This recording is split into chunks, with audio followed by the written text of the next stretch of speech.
जय गुरु जी, शुक्राना गुरु जी, अनंतम अनंतम बार शुक्राना मेरे गुरुपा। जय गुरु जी। संगत जी अगर आप भी इस चैनल पर नए हैं तो चैनल को सब्सक्राइब जरूर करें ताकि जब भी हम इस चैनल पर कोई भी सत्संग अपलोड करें तो आपको पता चल सके और आप उस सत्संग को सुन सकें।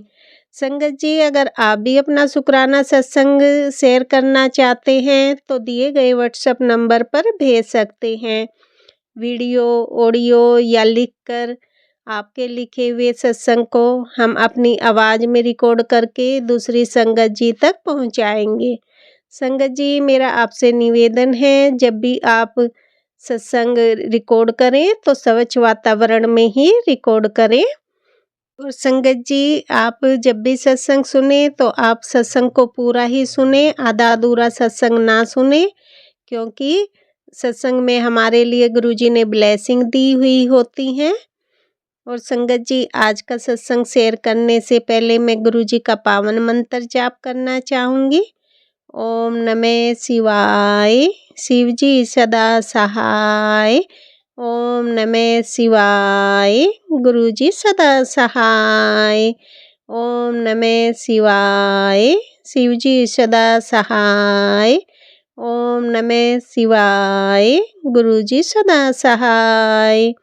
जय गुरुजी, शुक्राना गुरुजी। जय गुरुजी। संगत जी अब हम सत्संग सुनते हैं जो कि आंटी जी ने हमें व्हाट्सएप पर रिकॉर्ड करके भेजा था। जय गुरु जी। संगत जी मैं गुरु जी की बेटी लुधियाना से मैं अपना शुक्राना सत्संग शेयर करना चाहती हूँ। तो मेरा शुक्राना सत्संग इस तरह से है कि मुझे गुरु जी का मैसेज आया था कि जो गुरु जी का मंदिर है मैं वहाँ पे जाऊँ, मैं विज़िट करूँ। तो मैं जो हमारे लुधियाना में यहाँ पे मंदिर है गुरु जी का, मैं वहाँ पे गई थी और जाते हुए सारे देर मुझे बटरफ्लाइज़ ही बटरफ्लाइज़ दिखी, बटरफ्लाइज़ ही बटरफ्लाइज़, जैसे वो वेलकम कर रही होती हैं। और मैं सोच रही थी कि ये आजकल क्या कोई सीज़न है बटरफ्लाइज़ का या फिर ये मेरे लिए ही है। उस दिन मंदिर के दर्शन बहुत अच्छे रहे थे और वहाँ पे मंडे को मैं गई थी, साथ में वहाँ पे ब्रेड पकौड़ा प्रसाद और चाय प्रसाद, हलवा प्रसाद, ये सब मिला था। बहुत अच्छा लगा खा के, बहुत ज़्यादा अच्छा स्वाद था और बहुत मज़ा आया। तो गुरुजी ने कोई मेरे कष्ट ही काटने थे जो मुझे वहाँ पे उन्होंने बुलाया था।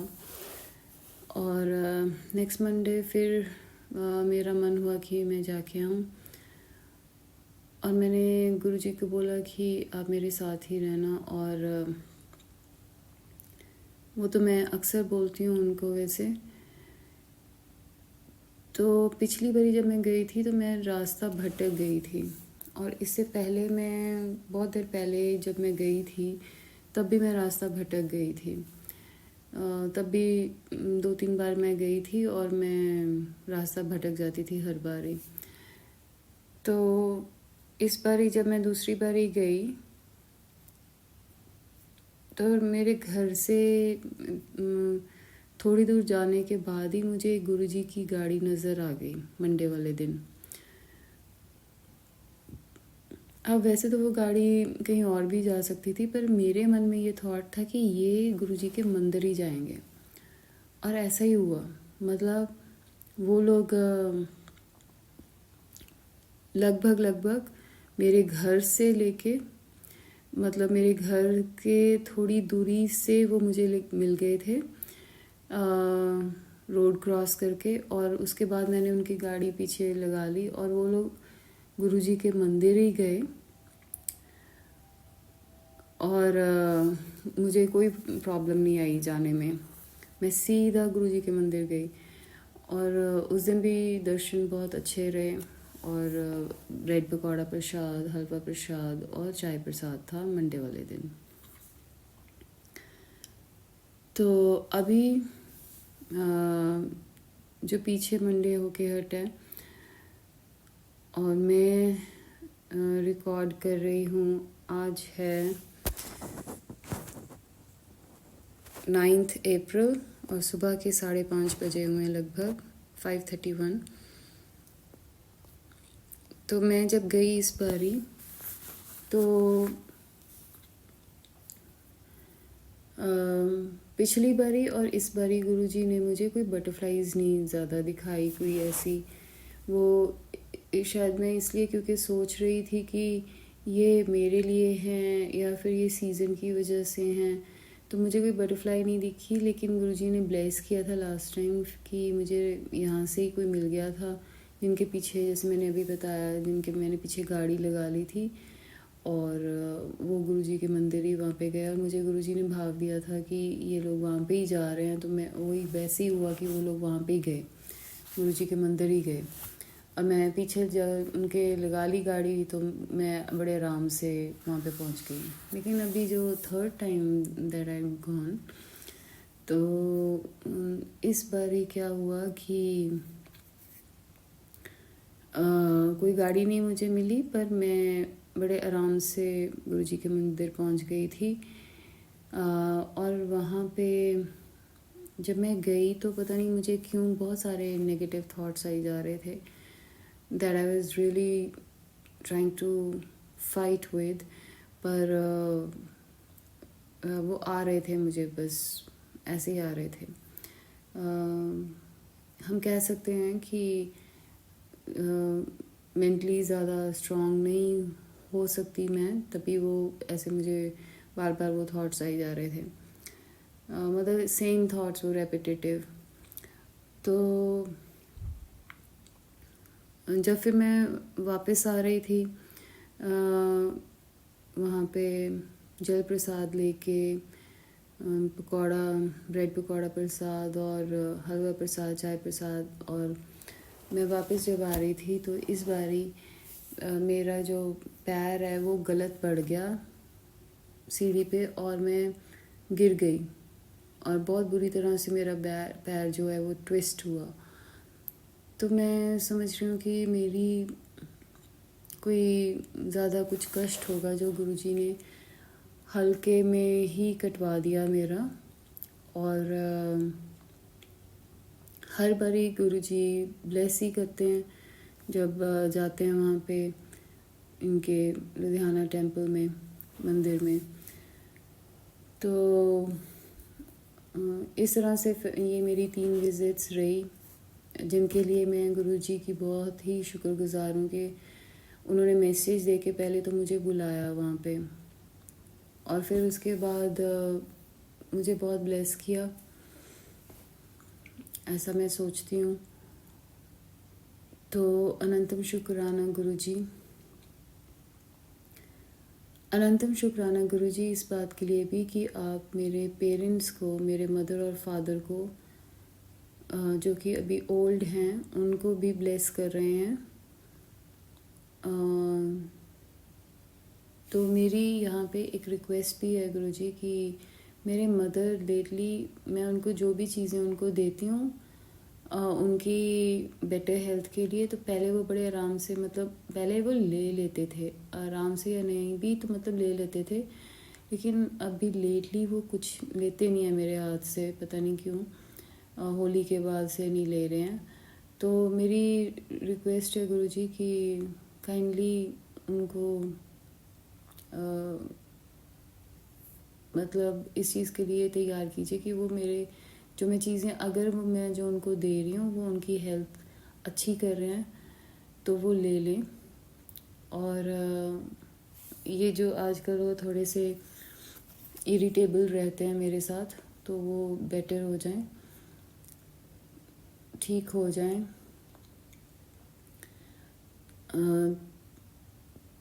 तो बाकी सब गुरुजी देख ही रहे हैं। इसके साथ ही इस चीज़ का भी मैं शुक्राना करना चाह रही हूँ कि हमारी जो मेड थी पहले, वो कुछ सालों से काम कर रही थी हमारे घर में और वो बहुत अच्छा काम करती थी।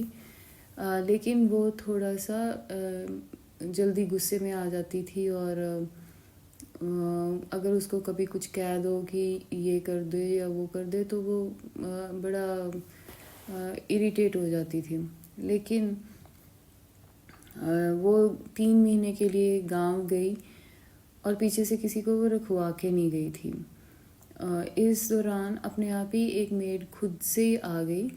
वो लेडी टेम्परामेंट की तो ठीक थी, लेकिन शायद उसको कुछ फिज़िकल प्रॉब्लम होगी या ऐसी कुछ, तो थोड़ी देर बाद उसने खड़े होके ही पोछा लगाना शुरू कर दिया, मतलब वाइपर पे पोछा लगा के। और वो भी कोई ऐसे ज़ोर से नहीं या कुछ, मतलब वो क्लीनिंग प्रॉपर नहीं हो रही थी। तो लेकिन गुरुजी ने भाव दिया कि जो जैसे जिस टाइम पे है उसको वैसे ही एक्सेप्ट करना चाहिए, किसी को कहने की ज़रूरत नहीं है। तो मैंने कहा नहीं, फिर कहा तो कुछ भी नहीं उसको।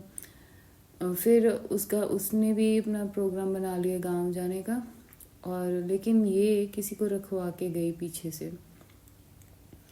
अब वो जो लेडी को वो रखवा के गई वो था कि भी वैसे तो वो लेडी ठीक काम कर रही थी, लेकिन पोचे वो भी जैसे बाहर पैसेज में खड़े होके। तो जब मैंने उसको कहा उस दिन कि भी तुम ये अच्छी तरह से पोछा लगा दिया करो बाहर, और अगर हो सके तो मतलब बैठ के लगाना चाहिए, तो उसने मुझे बोला कि ये तो नहीं हो पाएगा, कि आपकी जो पहली मेड थी जब वो खड़े होके पोछा लगा रही थी तो मैं भी खड़े होके तो बस वो ऐसी फटाफट ऐसी बस कोई है नहीं। तो उसका कहना ये है कि भी मैं तो यहाँ पे कुछ दिनों के लिए ही हूँ, उसके बाद वो आ जाएगी, अपनी कोठी ले लेगी, तो मैं तो फिर इतना टाइम नहीं होता मेरे पास, और मेरी अपनी 3 कोठियाँ हैं। तो ऐसा उसने कहा, तो मैंने फिर ऐसे कह के वो कुछ ऐसी दोबारा कहने लगी जो शायद wasn't so pleasant। तो मैंने उसको बस यही कहा कि हाँ ठीक है, मैंने आपकी बात सुन ली है और मैंने ये माइंड में रख ली बात आपने जो बोला है। तो फिर उसी टाइम पे घर में एक मेड एंटर करती है, एक यंग मेड, और वो काम की बात करती है। और मैंने पूछा आपको किसने भेजा है, तो उसने बोला कि शायद मेरे फादर ने किसी को बोला होगा कि मेड की ज़रूरत है। तो बोला था या नहीं, शायद बोला ही होगा। तो लेकिन वो बड़े आसानी से ही, मतलब कोई एफर्ट नहीं हमारी तरफ से, इस सारी दौरान मेड्स खुद ही आई जा रही हैं। तो वो लेडी आई और हमने उससे बात कर ली, और ये जो काम कर रही थी उसको बड़ी पोलाइटली हमने बोल दिया कि देखो हमें अभी मिल रही है अपने हिसाब की। तो वो भी मान गई, वो कहती हाँ मेरा तो ये काम है ही नहीं है, मैं तो यहाँ पे कुछ दिनों के लिए ही हूँ। और ये तो वो भी देख रही थी कि काम तो पहले भी कोई ठीक नहीं हो पा रहा था, क्योंकि घर गंदा ही पड़ा हुआ था, मतलब फर्श वगैरह बाहर से गंदे थे।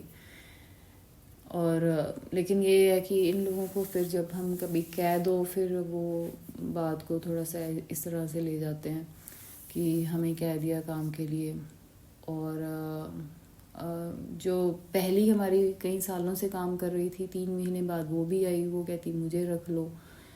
तो अब ये है, वो छोड़ना नहीं चाह रही थी, लेकिन फिर उसने भी फिर ये खड़े होके पोछे लगाने शुरू कर दिए।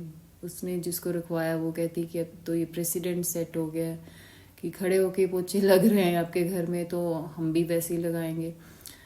तो फिर ज़रूरत तो थी मेड की, तो फिर वो एक मेड अब आई है पिछले 3-4 दिन से काम कर रही है, अबाउट 3 days तो काम कर रही है वो। और काम भी ठीक कर रही है, काम अच्छा कर रही है। थोड़ा लेट आ रही है दोपहर के टाइम, लेकिन काम ये अच्छा कर रही है। हाँ, अब मुझे ये नहीं पता कि ये हमारे कैसे रहेगा इसके साथ फ्यूचर में, लेकिन फ़िलहाल हमारी जो प्रॉब्लम है वो घर बैठे ही सॉल्व हो रही है। हमने किसी भी मेड के लिए कोई भी एफर्ट नहीं किया और घर बैठे ही वो मेड्स आ रही हैं और काम भी हमारा ठीक चल रहा है अभी। तो अनंतम शुक्राना गुरुजी। नहीं तो ये बहुत ज़्यादा प्रॉब्लमेटिक हो सकता है, क्योंकि जो भी मेड काम छोड़ के ऐसे फिर होता है तो नेचुरली वो प्रॉब्लम देती है। वो इस तरह से कि भी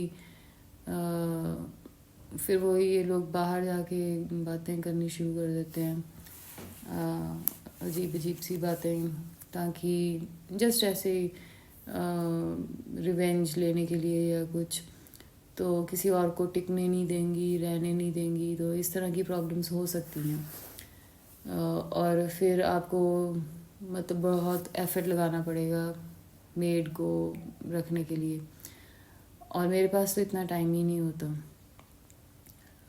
पर ये सारा कुछ बड़ा अच्छे से मैनेज करवा दिया गुरुजी ने। और पहले अगर कभी ऐसे हमने मेड्स कभी चेंज करने का मौका मिला भी है तो that has never been so easy जैसे इस बार ही हुआ है। तो बहुत बहुत शुक्राना गुरुजी। तो जैसे आप हमें मुझे मेरी फैमिली को ब्लेस कर रहे हैं, तो आप सबको ब्लेस कीजिए, सारी संगत को ब्लेस कीजिए गुरुजी। चलो हम तो कहते हैं, पर गुरुजी तो खुद ही सबको ही ब्लेस करते हैं। मैं अपनी सारी फैमिली की तरफ से गुरुजी का शुक्राना करना चाहती हूँ। जो भी वो हमारे लिए कर रहे हैं बहुत अच्छा है। सो अनंतम अनंतम शुक्राना गुरुजी। इसी के साथ मैं अपना शुक्राना सत्संग को विराम देती हूँ और गुरुजी का मंत्र बोलना चाह रही हूँ। ओम नमः शिवाय, शिवजी सदा सहाय। ओम नमः शिवाय, गुरुजी सदा सहाय। जय गुरुजी। जय गुरुजी, शुक्राना गुरुजी। जय गुरुजी संगत जी। संगत जी, अभी हमने सत्संग सुना और आज के सत्संग को मैं आगे बढ़ाते हुए गुरुजी का मंत्र जाप करना चाहूँगी। ओम नमः शिवाय, शिवजी सदा सहाय। ओम नमः शिवाय, गुरुजी सदा सहाय। ओम नमः शिवाय, शिवजी सदा सहाय। ओम नमः शिवाय, गुरुजी सदा सहाय। जय गुरुजी, शुक्राना गुरुजी। जय गुरुजी संगत जी।